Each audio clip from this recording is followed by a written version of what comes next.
Ever After High, Next Top Villain by Suzanne Selfers. Chapter 6 Rebel Roll Call. While the cauldrons provided a background melody of crackling and popping, Mr. Badwolf tapped his finger on the clipboard. His fingers were furry and his nails were long and black. They looked like claws. He seriously needed a manicure at the Tower Hair Salon. Roll call. First up, Faybelle Thorne. The girl sitting next to Duchess slid off her stool. "Here," she said in a serious way. Duchess didn't know this girl. In fact, she'd never seen her before. She was dressed in midnight blue leggings and a shimmering tunic. "I am so happy to be here. I've been waiting for this class my entire life." As she smiled at Mr. Badwolf, a pair of little iridescent wings unfurled from her back. Duchess frowned. This girl was a fairy, but not the small kind who worked throughout the school and lived in the enchanted forest. Human-sized fairies could be notoriously wicked. "I admire your exuberance, Miss Thorne, but an overflowing exhibition of happiness is not evil." Faybelle stopped smiling. "You have been selected for this class, Miss Thorne, because your mother is the dark fairy who cursed Sleeping Beauty. Would you like to tell the class a little about yourself?" "You bet." Faybelle pulled a pair of pom-poms from her book bag, then cartwheeled to the front of the class. "Faybelle, Faybelle, she's the one who'll make evil fun." Each time she jumped, her little wings beat the air. "Give me an E, give me a V, give me an I, give me an L. What does that spell?" No one answered. Faybelle floated a foot off the ground. "Come on, team! Where's your ever-after spirit? What does that spell?" "It spells evil," Duchess said. Faybelle blinked her fairy eyes. Then she flew over to Duchess and floated in front of her. "I wasn't asking you, because you don't belong in general villainy class." Duchess shrugged. Despite the fact that she was being snooty about it, Faybelle was making her point for her. "Your snarkiness is appreciated, Miss Thorne," Mr. Badwolf said as he wrote on his clipboard. "Extra credit for you." Faybelle smirked at Duchess, then returned to her stool. But not before aiming fairy dust right up Duchess's nose. Duchess sneezed, but it came out as a honk. Mr. Badwolf ran his finger down the clipboard. "Next up is Ginger Breadhouse." "Here."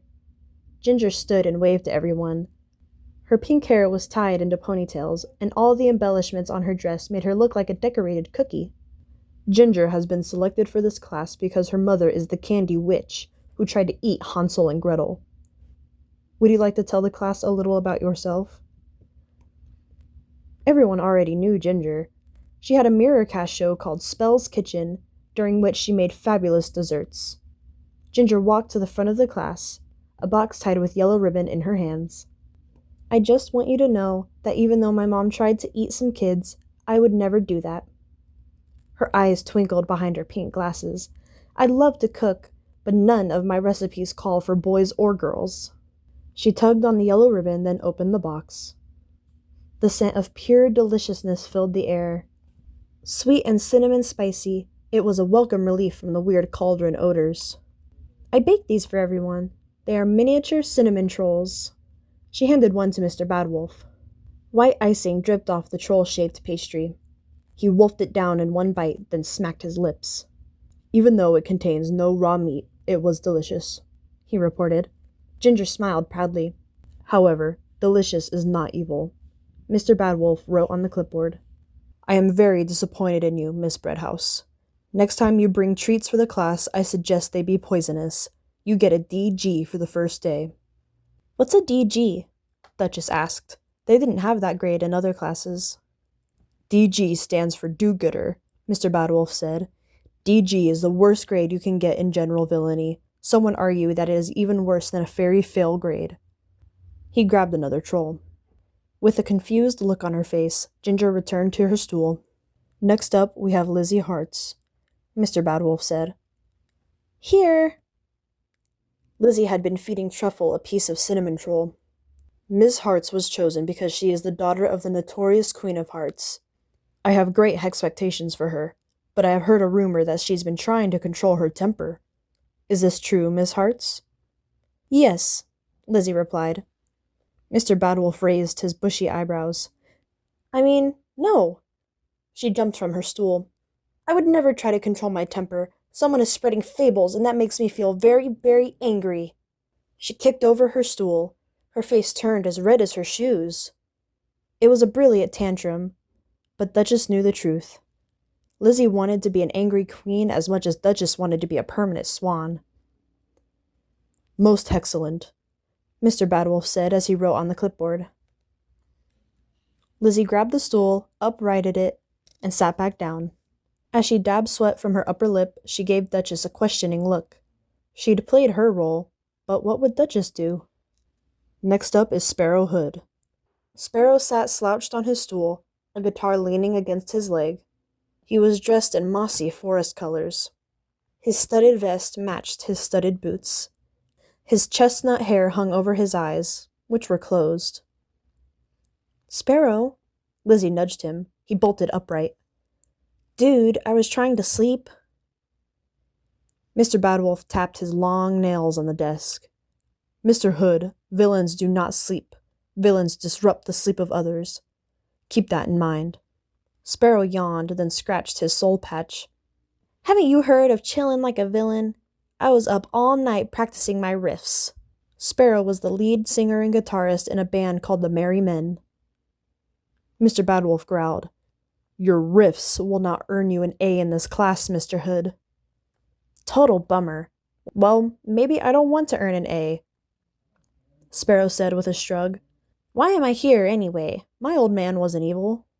"You are here because your father, Robin Hood, was a notorious thief. Thievery is an excellent trait in a villain, and there are times when you appear to have the appropriate attitude," Mr. Badwolf said. "But because your father used his thievery for good, there was a great debate among the faculty whether you should be in this class. You have much to prove, Mr. Hood." "Proving stuff sounds like way too much work," Sparrow said. "My guitar and I have better things to do." Then he lowered his hat so the brim shaded his eyes. Was he going to nod off again? Duchess squirmed. This class seemed a waste of time, and the roll call had been a total disaster. So far, only one student actually wanted to be a villain. Sparrow didn't even care what grade he got. How could he not care about something as important as that? "Our next student needs no introduction," Mr. Badwolf said. He looked straight at a girl who sat in the corner, hidden in the shadows. The room went silent. Even the cauldron stopped bubbling. The girl slowly stood, then stepped into the light.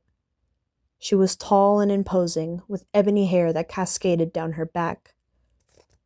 Her purple skirt matched the purple highlights in her hair and was covered in a filigree lacework. Her eyes were as dark as a raven's, hence her name. "Hi," she said with a frown.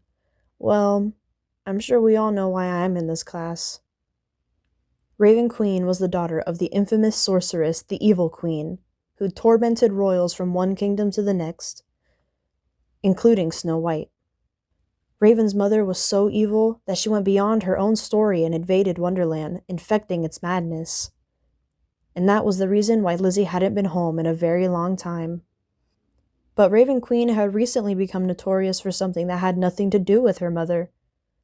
Raven was the leader of the Rebels, a growing group of students at Ever After High who dared to question their destinies. This had been the case ever since Legacy Day, when Raven had refused to sign the Storybook of Legends.